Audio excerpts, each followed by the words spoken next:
The first love of my life never saw me naked. There was always a parent coming home in a half hour, always a little brother in the next room, always too much body and not enough time for me to show him. Instead, I gave him my elbow, the bend of my knee. I lent him my corners, my edges, the parts of me I could afford to offer, the parts I had long since given up trying to hide.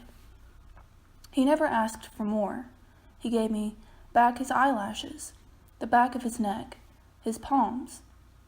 We held each piece we were given like it was a nectarine, that it might bruise if we weren't careful. We collected them like we were trying to build an orchard. And the places he never saw, the ones my parents had labeled private parts, when I was still small enough to fit all of myself and worry inside of a bathtub, I made up for them by handing over all the private parts of me. There was no secret I didn't tell him. There was no moment we didn't share. We didn't grow up. We grew in, like ivy wrapping, molding each other into perfect yins and yangs. We kissed with mouths open, breathing his exhale into my inhale and back. We could have survived underwater or outer space, living only up the breath we traded. We spelled love G-I-V-E. I never wanted to hide my body from him.